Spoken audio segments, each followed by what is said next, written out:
پاکستان میں افغانستان میں پاکستان کا کیا رول ہے، اس کے بارے میں ہم بات کرنا چاہتے ہیں۔ آرمی چیف نے یہ بھی کہا کہ انڈین انوالومنٹ زیادہ مددگار ثابت نہیں ہوگی۔ ہم اس وقت بات کریں گے انڈیا سے لائیو، ہمیں کلدیپ نائر صاحب جوائن کر رہے ہیں، senior writer analyst. Thank you very much for joining me on the show. جی کلدیپ نائر صاحب، آپ نے آرمی چیف کا بیان دیکھ ہی لیا ہوگا، انہوں نے ایک دفعہ پھر کہا ہے کہ انڈین انوالومنٹ زیادہ مددگار نہیں ہوگی، it will be unhelpful. اس وقت آپ کس طریقے سے دیکھتے ہیں افغانستان میں انڈیا کی کیا انٹرسٹ ہیں، کیا انوالومنٹ ہے؟ جہاں تک مجھے علم ہے کہ انڈیا کی انوالومنٹ وہاں پہ سڑکیں بنانا، ہسپتال یا اس قسم کی چیزیں ہیں، اس کے علاوہ تو مجھے کوئی اس کی جانکاری نہیں۔ انڈیا کو میرا اپنا خیال ہے کہ یہی کرتے رہنا چاہیے، کیونکہ وہاں ان کو ڈیولپمنٹ کی بہت ضرورت ہے، اور دوسرا افغانستان بہت ان جو چیزوں سے، چاہے وہ ہسپتال ہیں، دوائیں ہیں، ایجوکیشن ہے، سڑکیں، اس کے لیے اس کو بہت کم، تو اس لیے اگر انڈیا اس طرح کی مدد کرتا ہے جیسا میں سمجھتا ہوں تو یہ اچھی چیز ہے۔ کلدیپ نائر صاحب، آپ نے بجرا فرمایا کہ وہاں پہ انڈیا کافی جو ہے گراؤنڈ ورک کر رہا ہے، تھوڑا سا سوشل ایشوز میں شاید انوالوڈ ہے، مگر میں آپ کو فیکٹس اینڈ فگرز پڑھ کے بتانا چاہتی ہوں۔ اس وقت $1.3 بلین کے ڈیولپمنٹل اسسٹنس پروگرامز وہاں پہ انڈیا کر رہا ہے، جو کہ ٹرانسپورٹیشن، ہیلتھ کیئر، ایجوکیشن میں شامل ہے۔ اس کے ساتھ 4000 سے زیادہ انڈین ورکرز اور سیکیورٹی پرسنلز وہاں پہ تعینات ہیں۔ انڈیا نے وہاں پہ زرنج دلارام ہائی وے پہ بھی کام کیا گیا ہے، جو کہ انڈین بارڈر پر موجود ہے۔ اس کے ساتھ ساتھ it is building Afghanistan new parliament building which is set for completion in 2011۔ تھوڑا سا زمینی کام کرنا الگ بات ہے، مگر اتنے بڑے لیول پر انڈیا کیوں انوالوڈ ہے افغانستان میں؟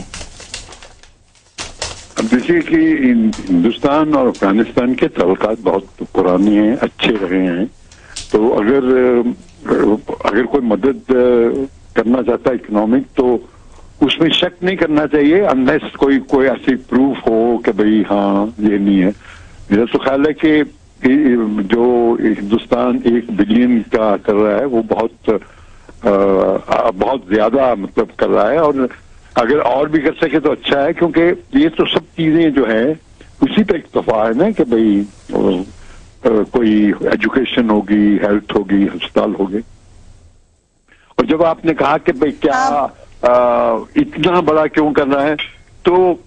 میرا اپنا خیال ہے کہ اس میں کوئی شک کرنے کی بات نہیں ہونی چاہیے۔ اچھا ہے کہ اگر کرے کوئی اس طرح کی بات نہیں، شک بالکل نہیں کرے، لیکن ایک سوال ذہن میں آتا ہے کہ اس وقت انڈیا میں خود بھی بہت سے علاقوں میں ڈیولپمنٹ کی ضرورت ہے، تو کراس بارڈر ایک ایسے علاقے میں جس کی اسٹریٹجک امپورٹنس بھی بہت زیادہ ہے، اتنا زیادہ ڈیولپمنٹ پروگرامز پر کیوں توجہ دی جا رہی ہے؟ یہ آپ کا کہنا صحیح ہے کہ بھئی ہندوستان میں کافی غریبی ہے، وہاں بھی پیسہ چاہیے، لیکن اب جہاں ملک چاہے، امریکہ آپ لیجئے، امریکہ میں بھی غریبی ہے لیکن ڈیولپمنٹ تو کچھ نہ کچھ دیتے ہیں نا، جیسے آپ کو انہوں نے اس دفعہ کتنے $بلین دیے ہیں صرف اکنامک کے لیے، اور نہیں دیے، باقی ملٹری تو الگ ہے۔ تو اس لیے یہ کہ کوئی اپنی ان کو مدد کرتا ہے اکنامکلی، تو اس کو شک سے نہیں دیکھنا چاہیے، میرا تو خیال ہے یہ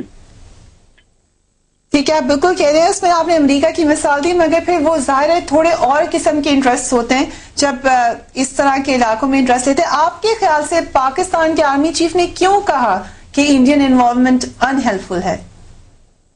دیکھیے، پاکستان کا یہی رہا ہے کہ بھئی ہندوستان کا کوئی وہاں افغانستان میں اثر نہ ہو، یا کیونکہ پاکستان ابھی بھی سمجھتا ہے کہ اسی اسٹریٹجک ڈیپتھ کے لیے افغانستان بہت ضروری ہے، اور جب طالبان آئے، چاہے وہ امریکہ نے، لیکن بعد میں جنرل ضیاء اور دوسروں نے اون کرنے شروع کر دیے، تو اب یہ ایک ایسی صورت پیدا ہو گئی کہ وہ طالبان جو اب ہیں وہ قابو سے باہر ہو چکے ہیں، اور وہ وائلنس کر رہے ہیں، اور پاکستان میں بہت وائلنس کر رہے ہیں، ہر روز کوئی نہ خبر آتی ہے۔ تو اگر ان چیزوں کو مطلب لڑنا ہو، میں سمجھتا ہوں کہ یہ جو ٹیررزم ہے اس کو لڑنا چاہیے، تو اس لڑنے میں میں سمجھتا ہوں کہ یہ ایک